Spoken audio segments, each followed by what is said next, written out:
আসসালামু আলাইকুম। আশা করি আল্লাহর রহমতে সবাই ভালো আছেন।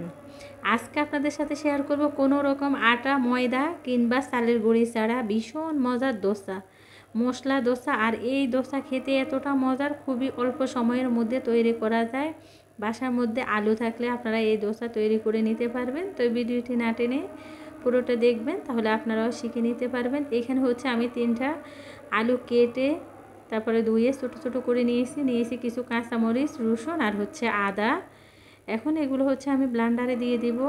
আপনারা চাইলে রসুন, আদা আর হচ্ছে কাঁচামরিচটা কমিয়ে দিতে পারেন। যেহেতু মশলা দোসা আমি হচ্ছে একটু জাল জাল করে খাবো, এই জন্য একটু বাড়িয়ে নিয়েছি।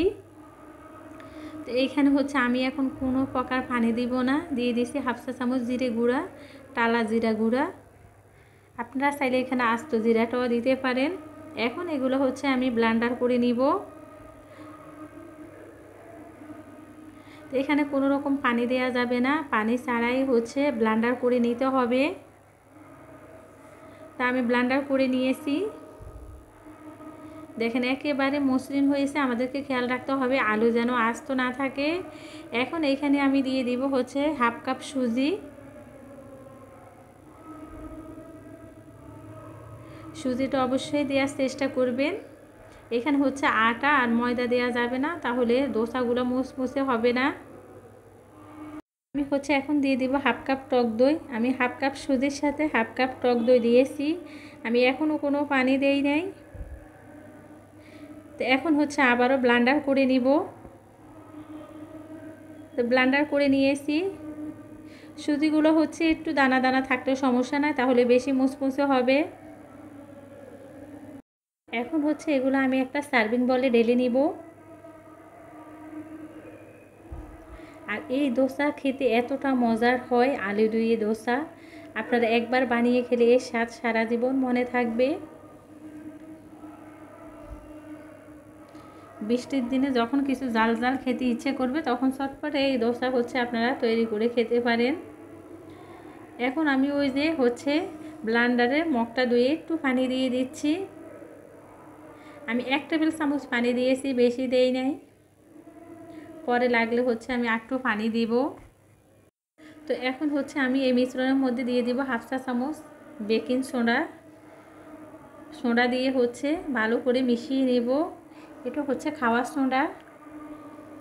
টক দই আর সোডা দেওয়ার চেষ্টা করবেন এখানে, তাহলে খেতে ভীষণ ভালো লাগে এই দোসা।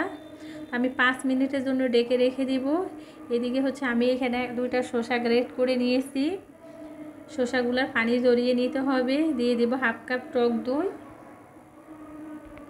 আপনারা চাইলে যে কোনো চাটনি এখানে তৈরি করে নিতে পারেন। দিয়েছি স্বাদ মতো লবণ, দিয়ে দিব 1 চা চামচ চিনি।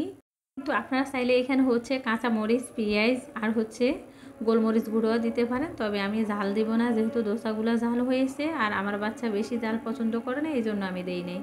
দিয়ে দিয়েছি 1 চা চামচ টমেটো সস মিশিয়ে নিলে হয়ে গেছে আমার শসার চাটনি। আর এই চাটনি খেতে ভীষণ ভালো লাগে। আপনারা বানিয়ে খেয়ে দেখতে পারেন, আপনাদের কাছেও ভালো লাগবে। আমি এগুলো হচ্ছে এক পাশে রেখে দিব। আমি চলে এসেছি সেই আলুর ডোর কাছে। আমি হচ্ছে একটু নেড়ে চেড়ে নিচ্ছি। খুব ভালোভাবে অ্যাক্টিভ হয়ে গেছে। এগুলোর সাথে হচ্ছে টক দই আর বেকিং সোডা। এখন আমি আরও 1 টেবিল চামচ পানি দিয়ে হচ্ছে ভালো করে মিশিয়ে নিব। একেবারে শেষ মুহূর্তে আমরা দিয়ে দিয়েছি লবণ দিয়ে মিশিয়ে এখন দোসা তৈরি করে নিব।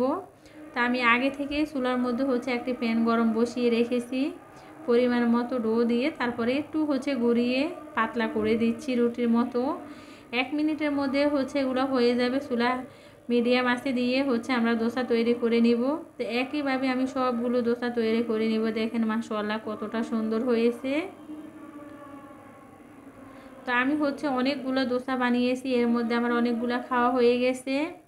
দেখেন মাশাআল্লাহ কতটা সুন্দর হয়েছে। তো আলুর এই দোসা আপনারা বানিয়ে খাবেন। ভালো লাগলে প্লিজ চ্যানেলটি সাবস্ক্রাইব করবেন, লাইক দিবেন, শেয়ার করবেন।